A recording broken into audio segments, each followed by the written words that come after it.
So we each come from different sectors, the charitable sector and the business sector, and the other author is Craig's brother Mark, who's from the social enterprise sector.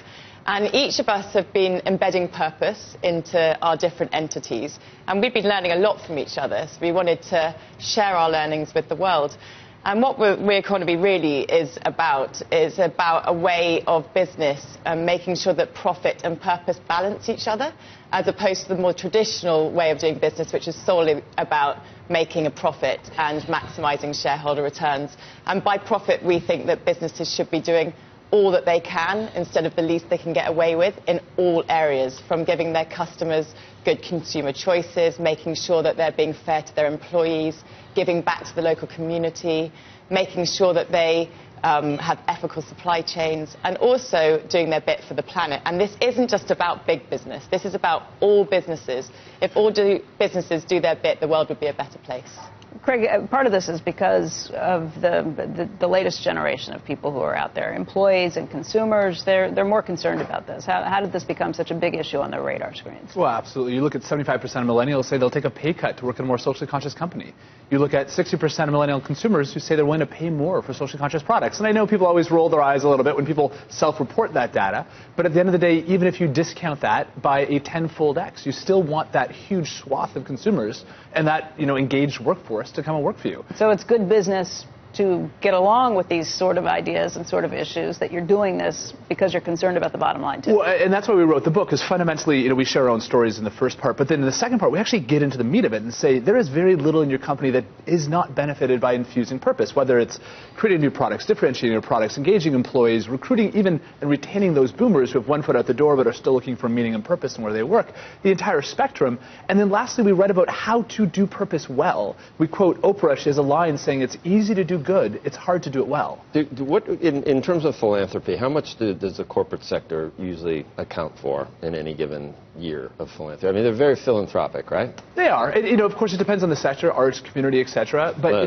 let's say a company is very good at what it does, and they, instead of using a supply chain that is less profitable, but there's comparative advantage, right? So sometimes it helps to go somewhere else to get something. You'd like to do it here and have your garden in your backyard and all that kind of PC, purpose-driven investing. But let's say it makes you less globally competitive, so that at the end of the day, and I am saying at the end of the day, you have less to donate to philanthropy.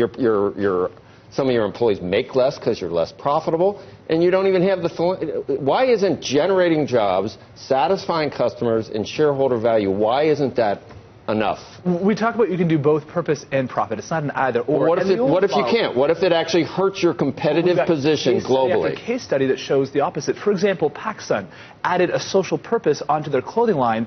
Now it's representing 20% of their clothing line sales. We talk about Unilever that put a social value proposition on Suave, Tresemme, and Crest at Walgreens and got an 18% lift in month-over-month sales. I mean, I can see individual instances where it works. And employees are starting to demand this. And if companies don't follow, they're actually not going to survive and thrive, because people are voting with their paychecks, they are shouting out with their Twitter accounts, and this is what people want. The thing we're facing is a pretty divided society at this point. We've seen it play out on places like Twitter, on places like Facebook, where two sides of an argument kind of play out in a very polarizing manner. There are some CEOs who worry that by getting involved with some of these issues, deciding what's good and what is the idea you need to get behind, could potentially alienate another part of your customer base. The thing is, these issues aren't just about giving money away to charity. This is sorting out your internal policies, making sure... What if you have a crazy right wing, in your view, I guess? What if you had a crazy right-wing CEO whose purpose-driven company is antithetical to yours? Is that okay for him to push that agenda on his corporation? I would say making sure that he is right to his employees, making sure he is giving employees good benefits. In the UK, we go to the extreme of making sure our employees have fully flexible working conditions. They get unlimited leave. People aren't flocking out the door, but they feel trusted. And I think all companies should be doing that. And then you go on to making sure you're doing the right thing for your customers. In the UK, people are shouting at the moment that they want to have less plastic. You always try to satisfy your customers, obviously, because competitively you want to beat, you want to do better than the people that are competing with you. I would never run a company based on what people are tweeting, though. I mean, you would change your corporate You would change your model based on what people are tweeting? There is a great example at the moment where David Attenborough just did a program called Blue Planet, and there was a whale inside it that was completely surrounded by plastic and eaten up by plastic, and it died. And the customers out there shouted, "We do not want plastics in our product." And one of the supermarkets, Change at Home Iceland, they have listened to that, and they have taken plastic off of some of their shelves, and they are getting a massive footfall of people now going through their supermarkets, and it's all from listening to what the customers want. So it's not listening to some of the mad people writing and tweeting a few things. It's when you have mass demand for something, then you've got to go down. Public opinion or whatever's in vogue at the moment might not be the best long term.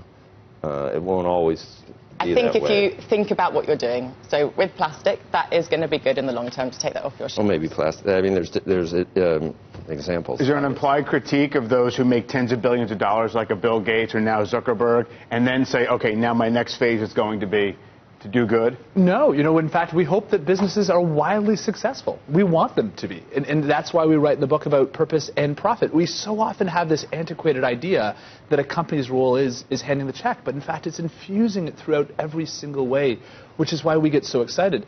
And how we can build very successful companies, not only with purpose, but in fact, through purpose. It seems like it's probably a changing target for a lot of companies the way through. I mean, Sheryl Sandberg wrote the foreword, but now Facebook is dealing with this very real issue. Mark Zuckerberg just coming out and saying we have to do a better job of protecting privacy. I guess part of this is staying ahead of that. Oh, absolutely. And the public trust and putting a dollar value in the public trust, the market just did to the tunes of tens of billions of dollars. Right. And so this is when we're looking at how companies can, again, recruit, develop products, stay ahead of markets, carbon sequestration, opportunities that exist.